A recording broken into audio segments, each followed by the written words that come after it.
Naam, ni tarehe 29 Alhamisi ya mwisho ya mwezi Februari mwaka huu wa 2024. Hujambo popote pale ulipo na karibu ni kufahamisha yanayojiri. Mimi ni Wangeshi Mwangi.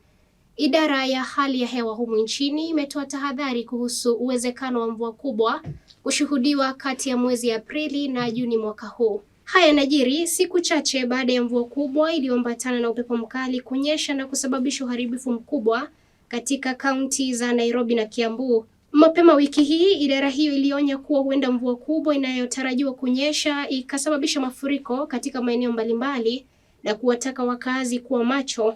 Mvua inayopokelewa kwa sasa inatarajiwa kuendelea hadi mwisho wa juma hili, ukishauriwa kuwa na taarifa kuhusu mabadiliko ya hali ya hewa na kuzingatia usalama. Kiongozi wa chama cha ODM Raila Odinga sasa anasema safari yake ya kuwania nafasi ya kuwa mwenyekiti wa Umoja wa Afrika inaelekea katika mji mkuu wa Addis Ababa nchini Ethiopia.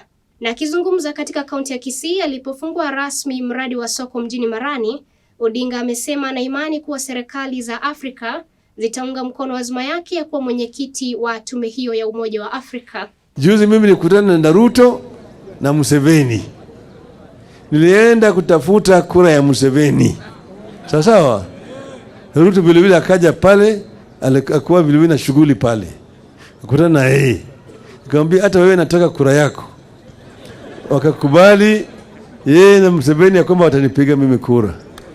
Museveni amesema yeye mwenyewe ndiye atapropose mimi. Sawa. Sasa mimi wiki ijayo hii mimi naenda kuona na Kagame. Kagame vilevile nataka aingie ndani. Mama Suluhu tayari amesema ako tayari atanipiga mimi kura. Sasa bwana Salva Kiir amekubali.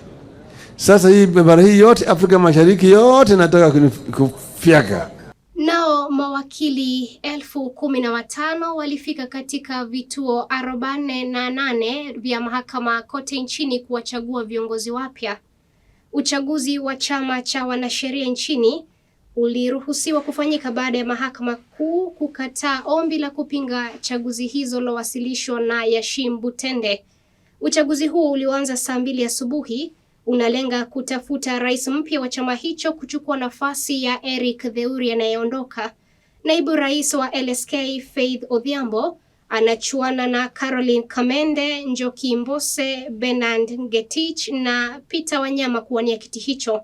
Wakati huo wagombeaji katika kinyang'anyiro cha mwakilishi wa kiume katika tume ya huduma za mahakama, Eric Theuri na Omwanza Ombati walihama kutoka kituo kimoja hadi kingine, wakikusanya wafuasi wao na wale ambao hawajaamua kujitokeza ili kupiga kura zao. We have had a very smooth voting process from the time we started. Basically, all stations have reported opening on time.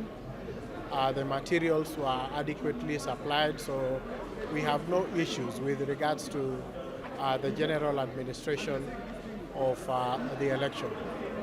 Members have also turned out in large numbers.